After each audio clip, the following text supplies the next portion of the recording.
Morning students, ये हमारा आज इस लेसन का लास्ट वीडियो है और आज ये लेसन कंप्लीट हो रहा है हमारा, ठीक है। Government and employment generation. So you are advised to note the following point carefully, that problem of unemployment is essentially the problem of poverty.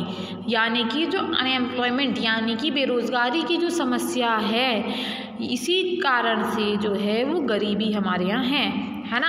तो ये बहुत जो अनएम्प्लॉयमेंट है इसी कारण से जो है हमारे यहाँ बेरोज़गारी है। जो policies and programmes government initiate कर रही है पॉवर्टी को दूर करने के लिए, उनका जो ज़्यादातर फोकस है वो क्या है, एम्प्लॉयमेंट प्रोवाइड कराने पर। किसको? Poorer section of the society, यानी कि जो हमारी सोसाइटी का गरीब तबका है उनको आसानी से जो है वो रोज़गार दिलाने की तरफ फोकस करना है। और इससे जो है वो क्या होता है, एम्प्लॉयमेंट मिलेगा तो क्या होगा, गरीबी दूर हो जाएगी, है ना। तो हमने कुछ चीज़ें ऑलरेडी डिस्कस की हुई हैं इन प्रोग्राम्स के बारे में, पॉलिसीज़ के बारे में, इससे पहले की कुछ चैप्टर्स में। तो जैसे कि हमारा क्या था कि हमारा बहुत सारे मनरेगा वगैरह के प्रोग्राम्स इन्होंने गवर्नमेंट ने चलाए हुए हैं, है ना, जिनमें डेली बेसिस पे बहुत सारे रोज़गार वगैरह दिए जाते हैं, है ना। तो ये सारी चीज़ें हैं जो गवर्नमेंट चला रही है। 100 डेज़ रोज़गार योजना चला रही है ना, national rural employment guarantees act चला रही है। तो बहुत सारी चीज़ें चला रही है गवर्नमेंट इस टाइप की चीज़ें की। और हमारे NEP जो है वो भी ऐड हुआ है हमारा इसमें, NEP 1991 में ऐड हुआ था। तो ये बहुत सारी चीज़ें जो हैं वो चला रही है, स्टार्टअप्स बहुत सारे प्रमोट कर रही है। तो ये सारी चीज़ें हैं। फिर अगला देखते हैं हमारा कि क्या कह रहा है आपका। तो ये कह रहा है कि हम क्या चाहते हैं, हम चाह रहे हैं कि जो NREGA है हमारा, यानी कि हमारा national rural employment guarantee act है, जो हमारा मिनिमम 100 डेज़ की वेजेस प्रोवाइड करा रहा है हर एक रूरल एरिया में जो कि पॉवर्टी लाइन के बिलो हैं और काम करने योग्य हैं, काम करना चाहते हैं उसी वेजेस रेट पे जो गवर्नमेंट दे रही है। तो उनको 100 डेज़ की गारंटी रोजगार दे रही है ना। इसके गवर्नमेंट कुछ पॉलिसीज़ हैं, प्रोग्राम्स हैं, इनके बारे में बहुत कुछ हमने पहले भी पढ़ा हुआ है। अब हम क्या देखना चाह रहे हैं, हम चाह रहे हैं कि जो नेशनल इकोनॉमिक पॉलिसी है, न्यू इकोनॉमिक पॉलिसी है, NEP है हमारी, जो 1991 से आ रही है, ठीक है, उसका डायरेक्ट रोल किस तरीके से है गवर्नमेंट जो एम्प्लॉयमेंट अपॉर्चुनिटीज जनरेट करे। तो उसी के थ्रू जो है हमारा क्या है कि NREGA वगैरह के एक्ट आए हुए हैं जिनसे हमें रोज़गार के बारे में मिल रहा है। फिर NEP जो है इसमें मासिव ड्राइव है, यानी कि कहा जाए बहुत ज़्यादा जो है प्राइवेटाइजेशन की। तो जो NEP नई जो इकोनॉमिक पॉलिसी आई है, इससे क्या है, प्राइवेटाइजेशन को बहुत बढ़ावा दिया जा रहा है। और जब प्राइवेटाइजेशन को बढ़ावा दिया जा रहा है तो क्या है कि जब साइज़ और स्कोप पब्लिक सेक्टर का जो है कॉन्ट्रैक्ट होने लगेगा, तो गवर्नमेंट का रोल जो है एम्प्लॉयमेंट अपॉर्चुनिटी जनरेट करने में श्रिंक होने लगेगा, मतलब कम होने लगेगा। क्योंकि देखिए प्राइवेटाइजेशन जैसे जैसे बढ़ता जाएगा, प्राइवेट संस्थाएँ बढ़ती जाएंगी, तो प्राइवेट संस्थाएँ बढ़ती जाएंगी तो गवर्नमेंट एम्प्लॉय जनरेट नहीं कर पाएगी। गवर्नमेंट क्या करेगी, फिर एम्प्लॉयमेंट कौन जनरेट करेगा, प्राइवेट इंडिविजुअल जनरेट करेंगे, गवर्नमेंट तो सिर्फ एक ऐसे ही रह जाएगी। तो इसीलिए अब धीरे धीरे क्या हो रहा है, गवर्नमेंट जो है वो एम्प्लॉयमेंट कम जनरेट कर पा रही है, क्योंकि उसके पास जो है वो जो सेक्टर्स रह गए हैं उसके वो क्या हैं, अब हमारे पास अब वो सारे सेक्टर्स जो हैं वो हमारे कौन से रह गए हैं, अब वो सारे सेक्टर्स रह गए हैं हमारे ऐसे सेक्टर्स जो हमारे प्राइवेटाइजेशन के सेक्टर है, या जो पब्लिक सेक्टर हैं भी हमारे पास, या तो उसमें एम्प्लॉयड लोग हैं या उनमें हाईली स्किल्ड चाहिए। तो कितना लेबर प्रोवाइड करे, लिमिटेड लेबर ही तो प्रोवाइड करा सकती है, लिमिटेड एम्प्लॉयमेंट अपॉर्चुनिटीज़ प्रोवाइड करा सकती है गवर्नमेंट। फिर एक चीज़ हमने हमारी बुक में गिवन है, skill India, make in India startups. तो कुछ रिसेंटली लॉन्च कैंपेन है जो गवर्नमेंट इंडिया के एम्प्लॉयमेंट अपॉर्चुनिटी जनरेट करने के लिए, उसमें skill India, make in India startups, इस सारी चीज़ों को प्रमोट कर रही है। कैंपेन जो है वो एक्चुअली क्या है कि ग्रोथ मॉडल्स हैं हमारे डेवलपमेंट के। तो अब क्या है, अब कोई उम्मीद तो कर सकता है कि ये जो स्कीम्स हैं वो ऑपरेशनल हों, मतलब चालू हों, लगें, और क्या नाम है, जो इंडियन इकोनॉमिक है वो बहुत सारी कहना चाहिए एम्प्लॉयमेंट अपॉर्चुनिटीज़ जनरेट करे सेल्फ एम्प्लॉयमेंट के थ्रू। लेकिन वही वाली बात है कि प्राइवेटाइजेशन के थ्रू जो हमारा NEP जो नई आई है उसने क्या किया है, रोज़गारों को काफ़ी हद तक कम कर दिया है। उसमें रोज़गारों में जो कहना चाहिए गवर्नमेंट इंटरफेरेंसेस को काफ़ी कम कर दिया। अब गवर्नमेंट की जो है लिमिटेड जो है वो कैपेसिटी रह गई है, उसकी कैपेसिटी धीरे धीरे श्रिंक होने लगी है। चलिए आज हम एक काम और कर रहे हैं। हमने आज तक जो टोटल लेसन्स में पढ़ा है उन सारी चीज़ों को एक बार पढ़ लेते हैं, एक रिवीजन कर लेते हैं, ठीक। सबसे पहला टर्म लेते हैं हम वर्कर। वर्कर होता क्या है? वर्कर एक ऐसा इंडिविजुअल होता है जो किसी भी एम्प्लॉयमेंट में होता है और कोई लिवलीहुड अपनी अर्न कर रहा होता है। फिर सेल्फ एम्प्लॉयड और हायर्ड वर्कर। वर्कर दो टाइप के होते हैं हमारे, हमने पहले भी पढ़ा था। सेल्फ एम्प्लॉयड वर्कर्स वो वर्कर्स होते हैं जो अपने खुद के बिजनेस में या प्रोफेशन में इंगेज्ड होते हैं, और हायर्ड वर्कर्स वो होते हैं जिनको उसके लिए सैलरी या वेजेस मिलती है। अब जो अर्बन एरियाज़ में हमारे सेल्फ एम्प्लॉयड वर्कर्स हैं वो 38.3% है और हायर्ड वर्कर्स जो हैं वो 61.7% है।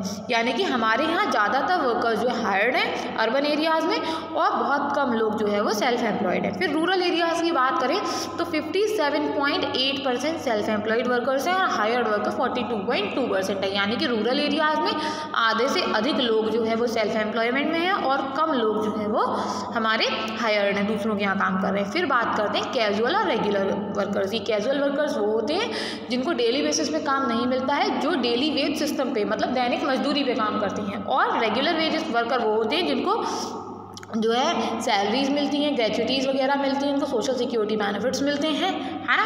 तो अब यहाँ कैजुअल वर्कर्स कितने होते हैं? कैजुअल वर्कर्स में कौन से आते हैं? डेली वेजर्स, जिनको रेगुलर बेसिस पे हायर नहीं किया जाता। और रेगुलर वर्कर्स जो होते हैं रेगुलर बेसिस पे हायर किया जाता है और परमानेंट रोल होता है एम्प्लॉयर का। फिर लेबर सप्लाई की बात करें तो ये वो अमाउंट ऑफ लेबर होती है, आवर्स में आती है ये, ठीक है।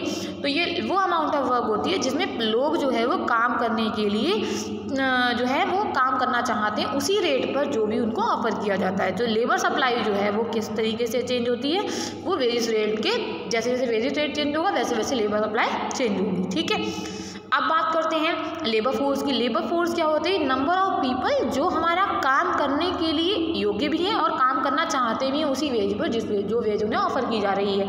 तो उससे उसमें जो लोग काम करना चाहते हैं उनकी टोटल संख्या, यानी कि जो लोग काम करना चाहते हैं उसी वेजेस रेट पर और काम करने के योग्य भी हैं, उनकी जो टोटल संख्या होती है उसे लेबर फोर्स के नाम से जानते हैं। वर्क फोर्स क्या होती है? जो टोटल लोग इस समय एम्प्लॉयमेंट में हैं एक्चुअली में, उसे हम बोलते हैं वर्क फोर्स। फिर size of work force India की बात करें अगर हम, तो अप्रॉक्सीमेटली 47.3 करोड़ लोग, 70% मेल और 30% फीमेल हमारे यहाँ इस समय जो है वर्क फोर्स में है। फिर पार्टिसिपेशन रेट की अगर फॉर्मूले की बात करें तो total work force divide by total population multiply by 100, यानी कि हमारी टोटल पॉपुलेशन का जो वर्क फोर्स जो है जितना परसेंटेज वर्क फोर्स जो है एम्प्लॉयमेंट में होती है, यानी कि जितनी वर्क फोर्स हमारी टोटल पॉपुलेशन में होती है वही जो है हमारा पार्टिसिपेशन रेट बताती है। तो रेट ऑफ पार्टिसिपेशन इंडिया की बात करें तो 34.7% है, रूरल में 35% है और अर्बन में 33.9% है। ऑक्यूपेशनल स्ट्रक्चर की बात करें तो प्राइमरी सेक्टर जो है हमारा वो 44.6%, सेकेंडरी 24.4% और टर्शियरी सेक्टर जो है 31% जो है अपना जो है कहना चाहिए कंट्रीब्यूशन देता है। इसके बाद higher percentage of employment in primary sector points to economic backwardness, क्योंकि परसेंटेज हमारी प्राइमरी सेक्टर में सबसे ज़्यादा है तो ये बता रही है कि हम आर्थिक रूप से पिछड़े हुए हैं। और जो ऑक्यूपेशनल इंडिया का है वो हमारा क्या बता रहा है? मॉडेस्ट चेंज ओवर टाइम, यानी कि तो बहुत हल्का बदलाव, मध्यम गति का बदलाव हमारे यहाँ समय के साथ देखा गया है। अब जॉबलेस ग्रोथ जो कि हमने पढ़ा था 3 दिन पहले ही, तो जॉबलेस ग्रोथ क्या है? एक ऐसी सिचुएशन जब जीडीपी तो तेज चले लेकिन एम्प्लॉयमेंट अपॉर्चुनिटीज़ जो हैं वो क्या है? वो धीमी गति से चले और इससे क्या होता है? अनएम्प्लॉयमेंट, यानी कि जहाँ रोजगार जो है वो कम जनरेट हो लेकिन हमारी जीडीपी ग्रोथ बढ़ती रहे। किस कारण से? टेक्नोलॉजी क्योंकि अच्छी यूज़ करेंगे तो जीडीपी ग्रोथ बढ़ती रहेगी और एम्प्लॉयमेंट कम होता रहेगा, है ना। तो जीडीपी ग्रोथ जब बढ़ती रहे और एम्प्लॉयमेंट उतनी तेज़ी से ना बढ़े उसको बोलते हैं हम जॉबलेस ग्रोथ। फिर casualisation and informalisation of employment.